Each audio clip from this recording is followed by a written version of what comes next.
So much of the analysis of the Republican National Convention has focused on how unusual many aspects of it are. And I think there are some unusual aspects of it, but it's also important to know what is usual and common. I think, for example, it's pretty usual for an incumbent administration to take advantage of their foreign policy toolkit to maximize domestic political benefits. So when you look at the messaging around foreign policy issues and foreign policy achievements, you look at the timing of when foreign policy achievements are made public, that is pretty clear, I think, and that runs bipartisan, and we've seen that for some time. What I think is unusual is the way that the Trump administration has been so explicit in their tie of foreign policy actions to domestic political issues. So in this Republican National Convention, we're seeing that most acutely in the way that Secretary of State Mike Pompeo spoke from Jerusalem. That is unusual to, one, have a Secretary of State speak at a party convention, a Secretary of State who is still in office and not a retired one.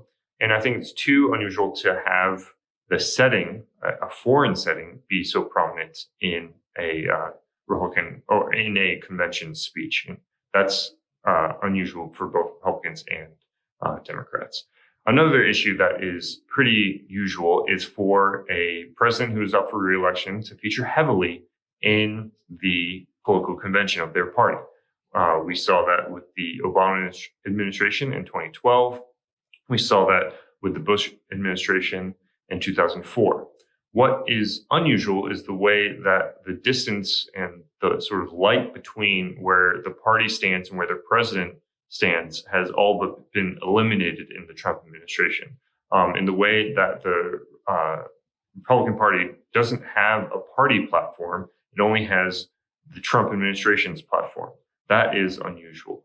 And I think we can come to expect more examples of this due to the fact that President Trump has really never suffered an approval rating amongst Republicans lower than, say, 85% or so. It has always been almost always been in the 90s. And I think we're going to see more of that as we head into the election. Hi, I'm Kim Hoggard, non-resident fellow at the U.S. Studies Center, and here to talk about day 2 of the Republican National Convention, which had the theme of the land of opportunity. And we heard a lot from Vice President Mike Pence about President Abraham Lincoln and how he succeeded in going from the log cabin to the White House.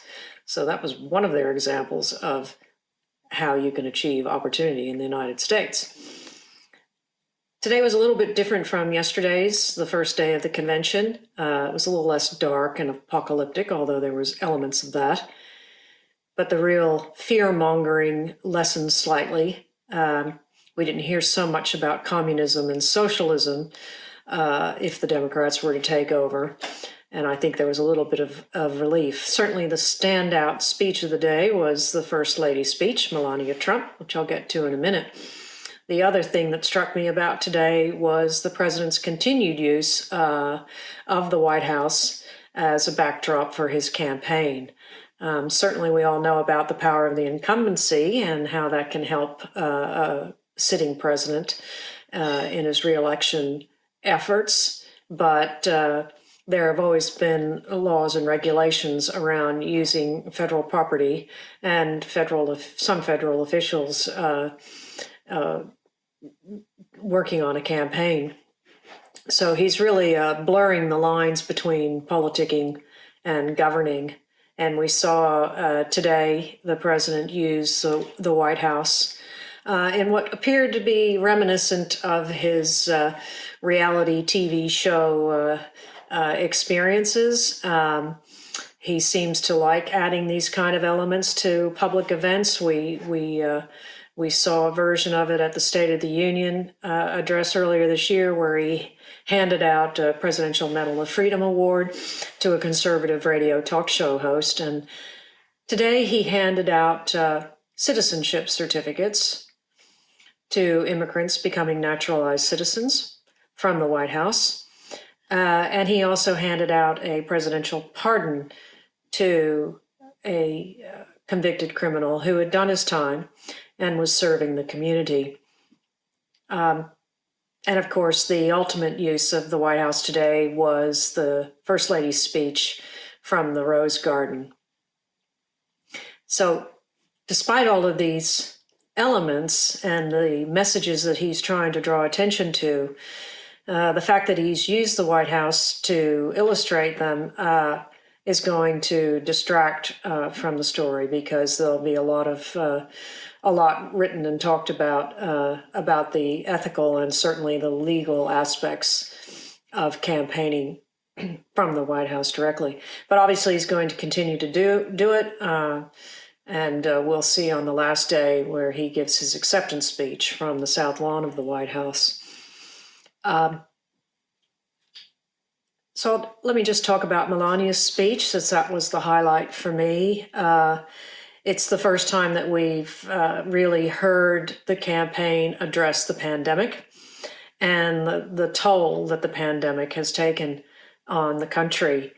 I think it's the first time we've heard really a lot of compassion and empathy in one of the speeches over the last 2 days. She spoke right up front in the speech about the pandemic. She offered her condolences and her prayers for those that have died, and her concern for those that have suffered and have fallen ill to COVID-19. This is in contrast to how the administration has been addressing the pandemic, normally not from that compassionate side, but more what we've heard is about the president's successes in fighting the virus.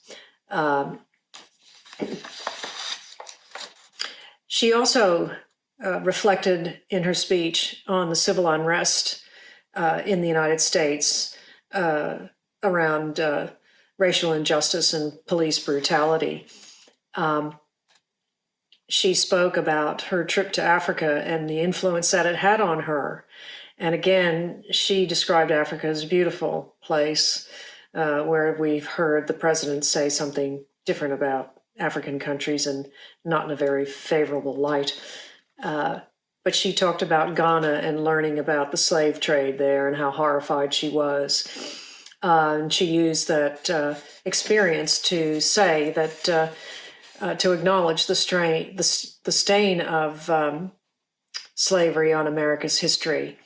And how currently, with this racial injustice and civil unrest going on, she took the opportunity to appeal to people to stop the violence, and as she said, to look at things from all perspectives. She took the opportunity also to talk about other things that were of interest to her, of importance to her, particularly children, and interestingly, the dangers of social media and the dangers of bullying through social media. And of course, the irony there is that her husband is probably one of the most frequent users of social media and does a lot of his attacking on social media. But this was a really important speech for Melania. 4 years ago, she was accused of plagiarizing parts of Michelle Obama's 2008 convention speech. And so it's reported that she did not allow anyone to look at her speech or to influence her speech because her previous experience had been that a campaign staffer had written and had plagiarized Obama's speech, and she didn't want to risk that again. So she held it close to her chest and worked closely with one of her top aides in the East Wing. And clearly, it looked to me from the president's reaction that he was quite pleased with the speech. She certainly strongly defended his policies and really humanized him, or attempted to humanize him, describing his love of country. Lowlights, I would say two things. The discussion around cancel culture. There was a lot of grievances that a lot of conservatives feel about not having their voice heard or being censured around issues, whether it has to do with policing and funding, or religion and freedom of religion as described. And also, I would say the pro-life advocate, Abby Johnson, who used to work for Planned Parenthood and gave an unfortunately overly descriptive and purposely visual image of termination without ever discussing the health of a woman who's undergoing pregnancy. The other low light, I think, to me, would be when the granddaughter of Billy Graham, who spoke about faith and freedom of religion, and she spoke about the Democrats and described them as the radical left whose God is government power. I don't think statements like these really help the cause. And we heard, like yesterday, the McCluskeys talking about how the Democrats would abolish the suburbs. These exaggerations and hyperbolic statements just don't serve any purpose for them, I don't think. It certainly feeds the base, though, where they're aiming. In terms of the campaign strategy, obviously, again, speaking to their base today, a lot of social issues, as I mentioned before, around abortion, religious freedom, school choice. These all rate very highly, as well as the cancel culture issues that were mentioned. Scare tactics continue as well, and I think they certainly targeted women today. We heard from a lot of women. We heard from people in particular strategic campaign key states that they want to target. Cuban Americans in southern Florida, Wisconsin, even a lobsterman from Maine, because even a few electoral votes will come in handy if they can win Maine. The biggest surprise, I suppose, trying to rewrite the impeachment when we heard from Pam Bondi, the former Republican Attorney General from Florida. She really attempted to describe the Joe Biden as corrupt, that by helping his son, Hunter Biden, get a job on the board of Ukrainian gas company. Really no mention of impeachment at all. Rising stars, I think we'd have to go back to Melania. I think it would be, we'll hear calls now for the campaign to use Melania more, although she could be reluctant. She's not somebody who likes the public spotlight. I think she would have worked very hard on that speech today, and don't think she wants to be out there overexposed like her husband is.